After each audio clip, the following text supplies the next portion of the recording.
겸하여 드리고 있습니다. 그동안 어떤 제약도 없이 또 자유롭게 예배 드릴 때에는 온라인 예배라는 그 용어 자체도 입에 담기 어려웠고, 또 그런 식의 예배는 절대 예배가 아니다고 생각을 했습니다. 그럼에도 불구하고 우리나라 대부분의 교회들이 코로나19 상황으로 인해서 온라인 예배를 드리고 있는 것이 현실입니다. 저는 목회하면서 예배를 방해하는 어떤 요소, 예배에 장애가 되는 어떤 요소도 예배만큼은, 그런 일이 있다 할지라도 예배만큼은 고수하고 사수해야 된다, 그런 생각을 가졌습니다. 죽더라도 예배 시간은 지키고 예배는 순교를 각오하고 생명처럼 여겨야 된다, 이런 생각을 가졌습니다.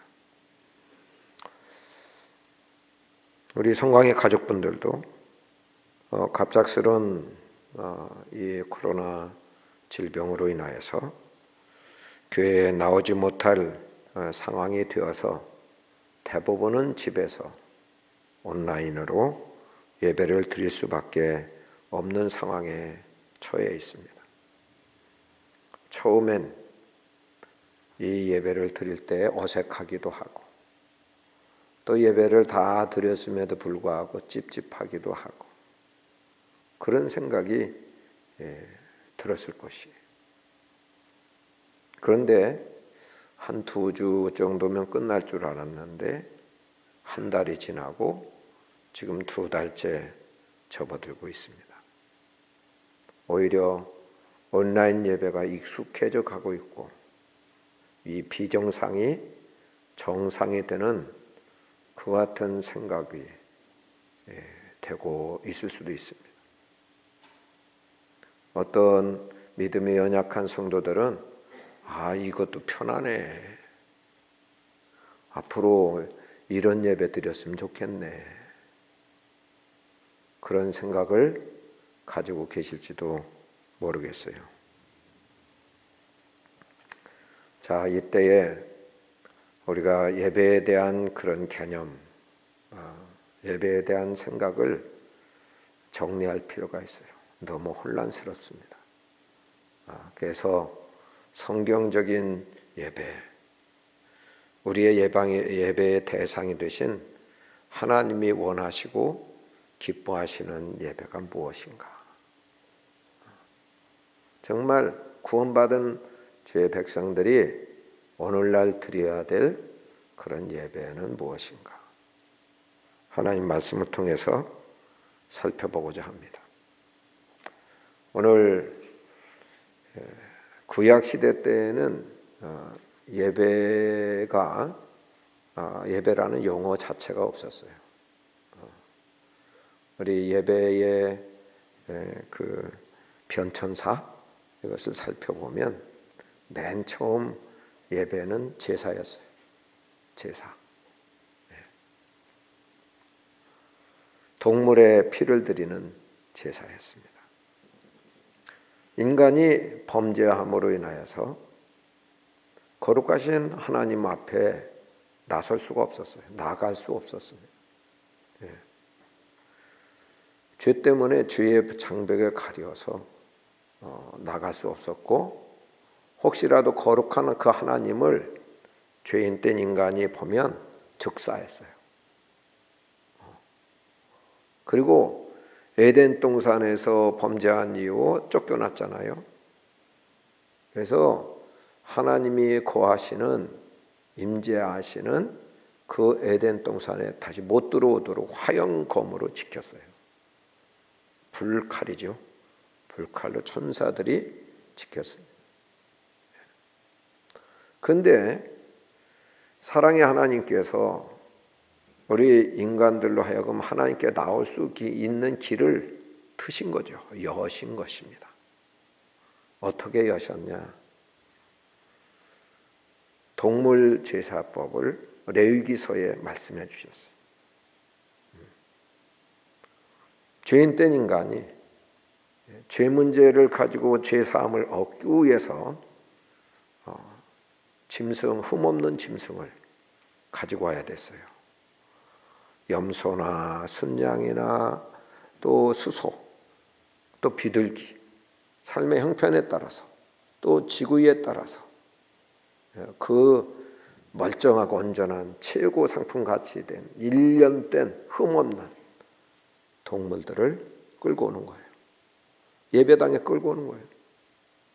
그리고 이제 예배당 입구에 놓여 있는 번제단이 있어요. 번제단.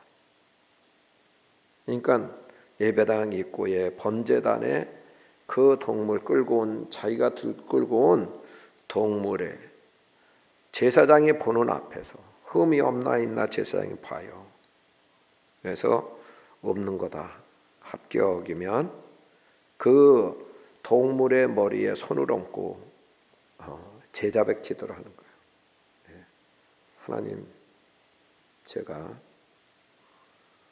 하나님 무시하고 하나님이 나를 창조하신 분이신데 창조주인 것도 잊어버리고, 그리고 집 주인이신데 집 주인을 밀쳐내고 제가 주인 역할을 했습니다. 이것이 큰 죄로 인정해요. 주님 앞에 고백합니다. 제가 마음대로 살고 제가 좋을 대로 산 것, 주님이 원하시고 주님 말씀하시는 것 불순종하고 산 것, 죄로 인정하고 고백합니다. 제 죄성이 막 발휘돼서 욕심이 생기고 음란함이 생기고 또 이렇게 거짓되게 막 이기적인 그런 삶을 산 것이 죄로 인정되어 고백합니다. 이렇게 고백하는 순간, 안수하며 고백하는 순간 내 죄가 이 동물에게로 흘러서 들어간 거예요. 그러면 그 동물이 죄는 내가 졌지만 그 동물이 그 내 죄 때문에 이제 산 것이, 온전한 것이 죽임을 당하는 거죠. 내가 칼로 목을 따는 거죠. 내 대신 죽는 그런 처참한 그런 광경을 보고 내가 지은 죄가 얼마나 무서운 건지, 죄의 삭은 사망인데 그 죄 때문에 대신 죽는 그 동물을 생각하면서 참 깨어지는 마음이 생긴 거죠. 그래서 죽은 동물을 각을 떠서 번제단 위에 태워서 드려요. 그리고 피를 그 제단에 뿌리는 거예요. 뿌리고 그 옆에 섰던 제사장이 물두멍에 손을 씻고 예배당에 대신 들어가는 거죠. 예배자를 위해서 대신 들어가는 거예요. 그래서 아무개 죄를 용서해 주시라고, 또 동물 제사를 피를 보시고 용서해 주시라고 이렇게 대신 기도하는 거예요. 제사를 드리는 거죠. 그리고 대속죄일에는 대제사장이 모든 그 나라의 죄인들을 대신해서 수소를 잡아 자기를 위해서 우선 그 제사로 제물로 드리고, 그리고 두 염소를 택해서 안수 기도하고, 한 마리는 광야에서 그 죄짐을 갖고 떠나가라고 멀리 보내고, 한 마리는 죽여서 피를 가지고, 이제는 예배당 안에는 성소와 지성소가 있어요. 그렇게 휘장이 지성소에 하나님이 임재하신 그런 휘장으로 선을 긋고 가로막아서 못 보게 했어요. 지성소는 하나님 임재하신 곳이에요. 거기는 법궤가 있고 또 천사들의 날개가 이렇게 마주보고 있는 시은소예요. 시은소, 은혜를 베푸는 장소, 시은소예요. 그리고 거기를 속죄소라고도 해요. 죄를 속함을 받는 장소. 그래서 그들 가지고 갔던 피를 뿌리는 거예요. 그 속죄소에 뿌리는 거예요. 그래서 주님이 임재하신 그 주님이 기쁘게 받으시면 이 내 죄, 내 모든 인생들의 죄를 사함을 내가 사해 준다. 그런 은혜를 베풀고 그런 음성을 듣고 나가는 거예요. 그럼 살아서 나가요. 그런데 그와 같은 일에 있어서 조금이라도 미흡하거나 제사장이 이렇게 소홀히 여겨서 주님께 들어갔을 때는 그냥 죽어요. 그 자리에서 즉사해요. 그러니까 제사장이 거기 누구도 휘장을 떨쳐버릴 수 없기 때문에 끈을 매서 발목에 메고 들어가는데 안 나오면 죽어 있는 거예요. 끌어 잡아다녀서 장사 지내는 거예요. 그렇게 예배하는 일, 제사 드리는 일이 간단한 일이 아니었어요. 엄중한 일이었어요.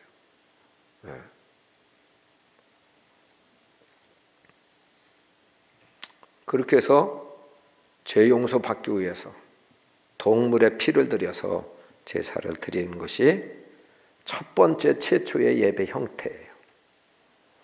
이것이 이제 레위기에 나와 있는 그런 제사법이죠. 신약의 제사법전인 레위기와 똑같은 그런 책이 히브리서예요. 히브리서는 13장으로 되어 있는데 3장부터 10장까지 대제사장 되신 예수님을 표현하고 기록하고 있어요. 대제사장은 제사 드리는데 필요한 분이죠. 인간 제사장이 아닌 우리 구주 예수 그리스도가 대제사장 되신다. 완전하신 분이시고 탁월하신 분이시다. 이런 내용으로 쭉 되어 있어요. 그런데 이제 두 번째 형태를 예수님이 드리셨는데 예수님의 제사를 한번 보겠어요. 히브리서 10장 10절부터 12절입니다. 같이 읽어보겠습니다. 이 뜻을 따라 예수 그리스도의 몸을 단번에 드리심으로 말미암아 우리가 거룩함을 얻었노라. 제사장마다 매일 서서 섬기며 자주 같은 제사를 드리되 이 제사는 언제나 죄를 얻게 하지 못하거니와 오직 그리스도는 죄를 위하여 한 영원한 제사를 드리시고 하나님 우편에 앉으사. 아멘. 그랬어요. 여기 한 영원한 제사 그리고 그리스도의 몸을 단번에 드리심으로 이렇게 이런 말이 있습니다. 그 다음에 10절 보겠습니다. 같이 읽겠습니다. 이 뜻을 따라 예수 그리스도의 몸을 단번에 드리심으로 말미암아 우리가 거룩함을 얻었노라. 아멘. 그 다음에는 히브리서 10장 18절 또 읽어보겠습니다. 같이 읽겠습니다. 이것들을 사하셨은즉 다시 죄를 위하여 제사 드릴 것이 없느니라. 아멘. 보세요. 여기선 두 번째 드리는 그런 제사법은 어떤 형태였냐면 그동안에는 양이나 염소나 소나 이런 비둘기 드렸잖아요. 그런데 그게 아니고 이 동물의 생축이 아니고 예수님이 당신의 몸을 직접 드리셨어요. 당신의 몸을 직접 제물로 드리신 거죠. 그것이 바로 예수님께서 유월절 어린 양이 되셔서 십자가에 달리셔서 죽으신 사건이에요. 예수님 당시까지 이 제사가 계속됐어요. 동물 제사가 계속됐다고요. 그리고 예수님이 마지막 유월절을 지키러 올라가셨을 때 그때 예수님이 친히 당신의 몸을 하나님의 어린 양이 되셔서 그래서 십자가의 제물로 드리신 거예요. 그리고 이제는 영원한 제사를 드리셨는데 그 제사장들이 드리는 동물 제사는 하루가 유효해. 하루. 매일매일 드렸어요. 그리고 1년에 한 번, 그러니까 1년에 한 번 동물 제사는 유효해. 그러니까 불완전하죠. 매 드려야 되니까. 그런데 이번 두 번째 제사는 생축이 아닌 예수님의 몸으로 드리셨고 직접 제물이 되셔서 영원한 제사를 드리신 거예요. 그러니까 예수님이 드리시는 제사는 영원한 효과가 나타났어요. 지금뿐만 아니라 앞으로 지을 모든 인생들의 죄를 다 예수님이 짊어지시고 십자가에서 죄의 대가를 치러주신 거예요. 완불해 주신 거예요. 그래서 다시 제사함을 얻기 위해서 동물을 가지거나 어떤 제물을 드릴 필요가 없게 만드셨어요. 이게 복음입니다.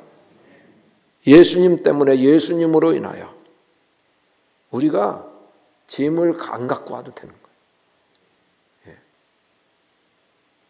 예수님이 다 드려주셨기 때문이에요.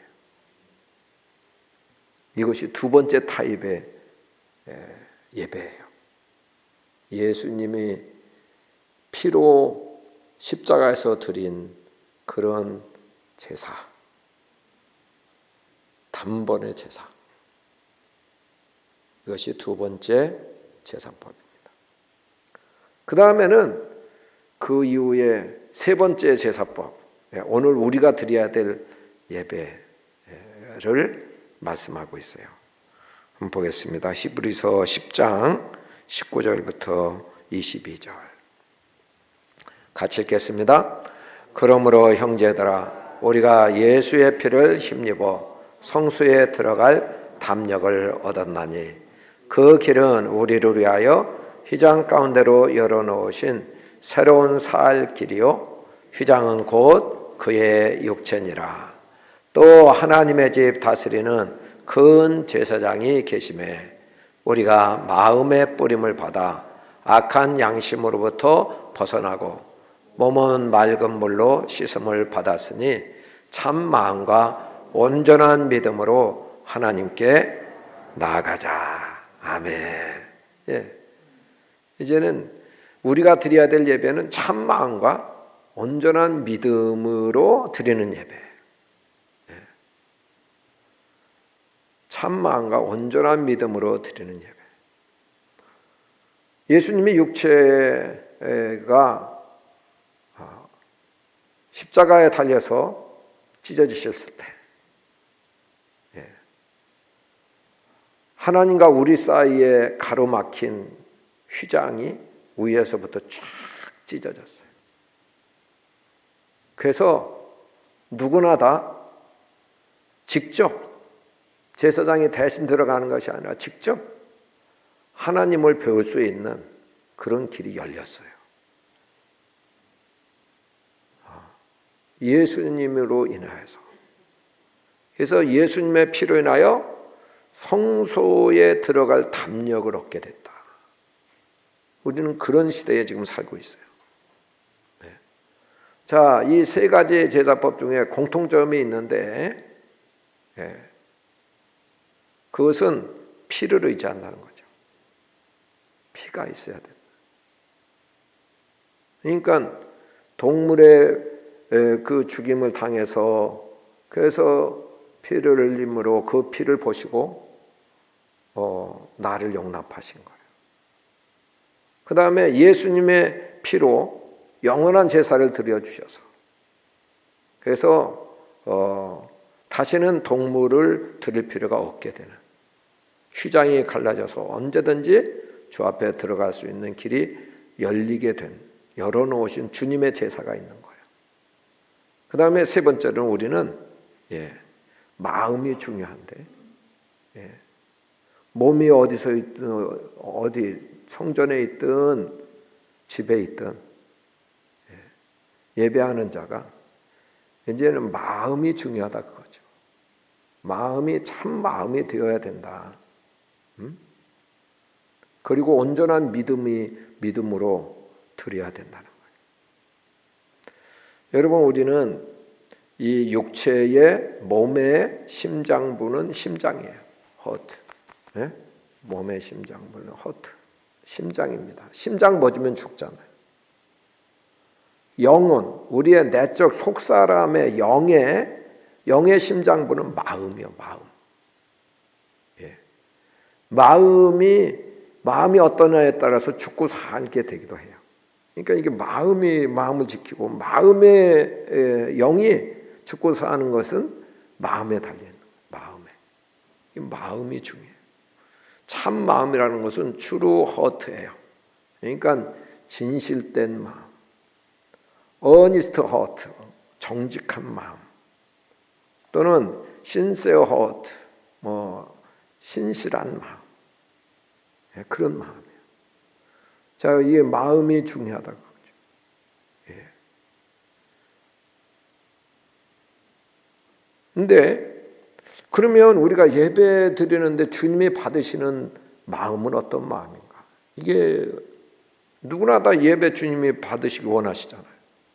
그런데 그런 마음은 어떤 마음이냐? 예. 그것이 시편 51편 17절에 나오거든요. 한번 보겠어요. 네. 같이 읽겠습니다. 하나님께 구하시는 제사는 상한 심령이라 하나님이여 상하고 통회하는 마음을 주께서 멸시하지 아니하시리이다. 아멘. 여기 상한 심령이라, 그건 broken heart, 상한 마음, 깨어진 마음. 시편 51편은 다윗이 밧세바를 범하고 참회하는 참회시예요. 그러니까 이 죄를 고백하면서 죄 때문에 아파하는 마음, 나 대신 죽는 그런 짐승, 나 대신 하나님의 아드님이신 그 고귀하신 예수님, 우리 부모님이 대신 죽는다 해도 그럴 분도 없지만 대신 죽는다 해도 안타까워서 죽음을 울잖아요. 그런데 내 죄 때문에 예수님이 십자가에 달려 죽으신 그 죽으심을 바라보면서 예수님 앞에, 그 제3의 권세가 있는 예수님 앞에 깨어진 마음으로, 아픈 마음으로, 슬픈 마음으로 마음을 쥐어뜯으면서 예수님, 내가 이런 죄가 있습니다. 예수님, 나를 용서해 주세요. 내가 예수님 믿는다고 하면서 내 마음대로 살았어요. 우리 가정의 주인이 예수님이셔야 되는데 예수님 몰아내고 예수님 잊어버리고 홀대하고 내가 주인 되어서 살았어요. 예수님, 죄로 인정합니다. 내 죄 때문에 예수님 죽으신 이 내 죄가 얼마나 무섭고 얼마나 예수님이 죽지 않으시면 안 될 만큼 그런 무서운 죄다는 것, 그것을 인정하고 자백하고 정직한 마음으로, 깨어진 마음으로 나아가는 것. 그 마음을 주님은 멸시하지 아니하시고 그런 깨어진 마음으로 드리는 제사를 하나님이 구하시는 제사라고 말씀하신 것이죠.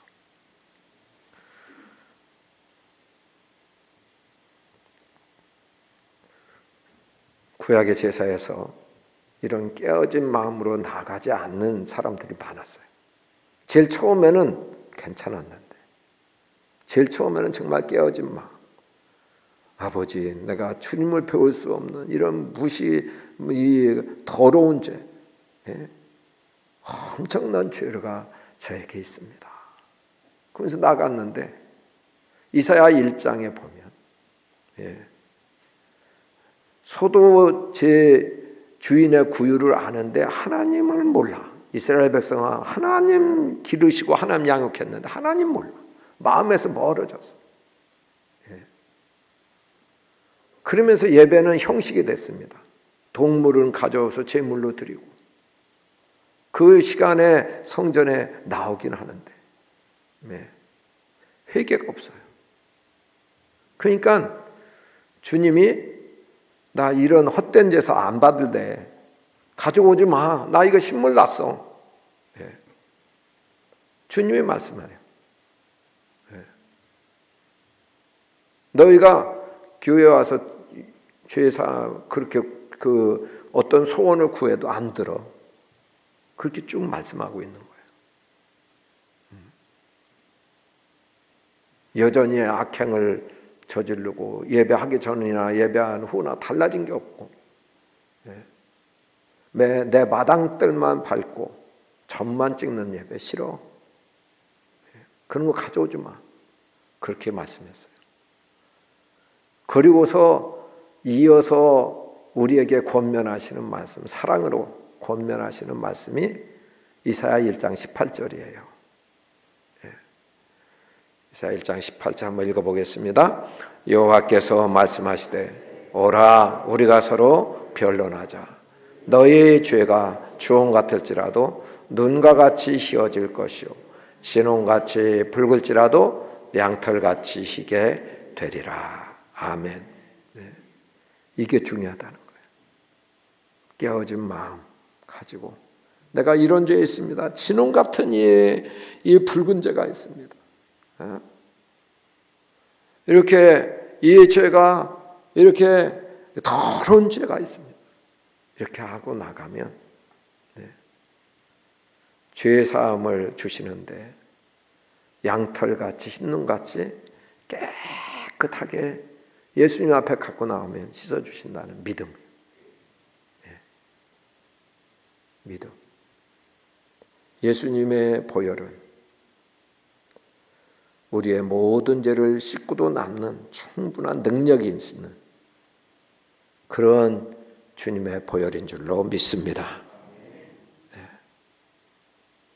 모든 인생들의 죄값을 다 완불해 주신 그런 주님이세요. 그래서 예수의 피를 힘입어 청소에 들어갈 담력을 주셨어요. 이것이 내 것이 되기 위해서. 직접 주님을 만날 수 있는 그런 축복이 나의 것이 되기 위해서 믿음으로 화합해야 돼. 믿음을 가져야 돼. 그래서 주님의 보혈로 내 마음의 죄악을 씻고 그리고 깨끗한 물로 몸을 씻듯이 우리의 죄를 주님의 보혈로 깨끗이 씻은 마음, 그래서 정결하게 된 마음, 그것이 참 마음이라는 거예요. 그리고 예수님이 유일한 나의 구주 되시고 내가 고백할 때마다 흰눈보다 더 깨끗하게 해주시는 분이시라는 것을 믿음으로, 마음으로 믿는 믿음, 이것으로 드리는 예배, 그것을 우리가 드려야 될 예배다. 히브리서 제사 전문가, 예배 전문가는 우리에게 하나님 음성을 듣고 기록해 준 겁니다. 그러니까 예배 나올 때, 예배 드릴 때 어떤 사람이 주님을 만나요? 어떤 사람이 주의 음성을 들어요? 어떤 사람이 주의 감동을 받아요? 자기의 죄를 눈물로 회개하며 자복할 때, 그때 주님이 만나주시는 거예요. 죄 씻음 받게 하시고 하나님 자녀 되게 하시고 또 하나님의 축복의 음성을 듣게 해주시는 것입니다. 그러니까 우리는 예배 드릴 때마다 헛된 예배 드리지 않고 예수님 피 의지하고 담대하게 은혜의 보좌 앞에 나가고, 그래서 예배에 성공하는 우리 모두가 되기를 축복합니다. 참 마음과 또 온전한 믿음으로 드리는, 매번 드릴 때 주님이 피를 마음에 뿌려주시고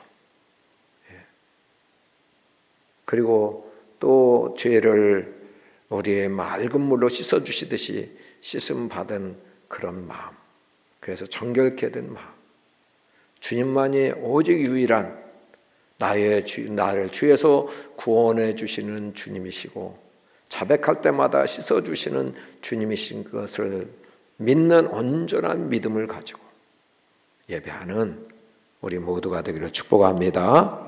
할렐루야. 예. 주님의 피 없는 제사 예배 안 받습니다. 매번 겸손하게 진실되게 깨어진 마음을 가지고 주님 앞에 예배하며 또 주의 은혜를 구하는 그런 우리 모두가 되어야 될 줄 믿습니다. 두 번째는 우리가 드릴 예배는 찬송의 제사예요. 찬송의 제사. 히브리서 13장 15절 같이 읽겠습니다.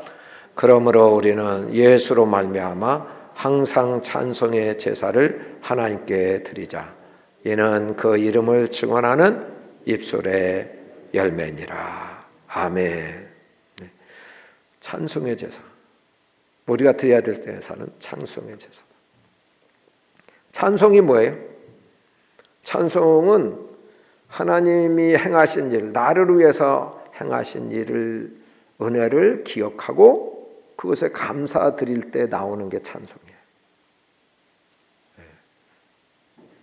은혜는, 하나님 주신 은혜는 많고 하나님이 행하신 일은 우리 가정을 위해서, 내 개인을 위해서, 또는 우리 교회를 위해서, 나라 민족을 위해서, 세계를 위해서 주신 은혜는 엄청난데 깨닫지 못했을 때는 감사할 수 없죠. 부모님의 은혜도 깨닫지 못할 때는 감사할 수 없어요. 찬송은 깨달아야 돼요. 은혜를 깨달아야 돼요. 은혜가 없어서 못 깨닫는 게 아니라 영적인 감각이 마비됐거나 둔해서 못 깨닫는 거예요. 하나님이 은혜를 얼마나 많이 주셨어요. 최고의 은혜는 주에서 구원해 주신 은혜예요. 영원한 하나님의 백성이 되게 하시는 은혜입니다. 하나님 나라의 상속을 받게 해주시고 거기에 영원히 주님과 함께 살 수 있는 축복을 주신 것이 최고의 은혜입니다. 이 은혜예요. 자, 이런 찬송은 내 좋을 때만 부르는 게 아니에요. 예수님으로 인해서, 예수님으로 말미암아 그냥 하나님과의 관계에 있어서 하나님의 아들이신 예수님 보내주셔서 예수님 통해서 주신 은혜들이 얼마나 많은지 그 은혜를 항상 찬송의 제사로 드려야 된다. 예수님으로 말미암아 와진 그런 은혜를 항상 찬송의 제사로 우리가 드려야 된다. 이 세상의 환경과 상관없어요. 우리가 코로나 이 사태도 이거 찬송할 제목이에요. 불평과 원망할 때는 찬송이 안 나와요. 하나님과의 관계에서 하나님 뭐 이러십니까? 막 이렇게 대들면 찬송이 나오겠어요? 하나님 그거 원치 않으세요. 선하신 하나님이시기 때문에 우리가 나쁘게 보인다 할지라도 하나님은 우리로 좋게 하기 위해서 주신 거예요. 그래서 코로나 사태도 얼마나 불편하고 얼마나 힘들어요. 오늘 윤 목사님 오시면서 아이고 야 이거 마스크 쓰고 예배 드리려니까 얼마나 답답한지 모르겠다. 그래요. 답답하죠. 그러나 중요한 거는 이걸 통해서 정말 하나님 잊어버리고 인간이 인본주의로 뭐 못할 게 있냐 그래가지고 얼마나 기계문명 발달하고 이렇게 하니까 하나님 없이도 잘 사네, 잘 되네, 뭐 마음대로 할 수 있네. 하나님 우습게 알고 깔보고 이렇게 무시하고 사는 그런 이 세상 사람들 풍조였잖아요. 이제만큼이라도 이거 하나님 내리시는 재앙은 막을 수 없구나. 뭐 발달된 미국이라도 유럽이라도 그건 뭐 주체할 수 없구나. 하나님을 생각하게 되죠. 하나님께 두려운 마음이 들죠. 하나님이 이제라도 돌이켜서 회개해서 천국 갈 길을 열어주신다고 하는 그런 선하신 뜻을, 깊으신 뜻을 생각하면 이게 감사의 제목입니다. 찬송의 제목이에요. 하나님 우리 사랑하셔서 주신 거예요. 크로스비 여사는 8,000편의 이상의 찬송가를 썼어요. 우리가 부르는 찬송가 중에서 나의 갈 길 다가도록 너의 죄 흉악하나 예수 나를 위하여 십자가를 질 때 인내하신 구세주여 주의 음성을 내가 들으니 예수로 내가 주로 믿어. 다 은혜로운 찬송이잖아요. 근데 이분이 환경이 좋아서 이 찬송 부른 게 아니에요. 이분은 6주 만에 태어난 지 6주 만에 의사가 잘못 눈을 건드려서 실명했어요. 그래서 자살 시도도 했던 거예요. 그런데 예수님을 만났어요. 아픔 못 보지만 예수님께 집중하게 됐어요. 다른 데 시선 뺏기지 않고 예수님만 바라보게 됐어요. 예수님이 나를 위해 행하신 일을 생각하니 얼마나 감사하고 그냥 항상 찬송밖에 안 나오는 거예요. 그래서 그 글을 쓴 거죠. 찬송시를 쓴 거예요. 8,000편 94세까지 8,000편. 그러면서 이분이 고백이에요. 나를 실명하게 한 그런 수술에 실수한 의사를 만나도 내가 지금 그분에게 그분을 원망하지 않겠다. 그분을 만난다 할지라도.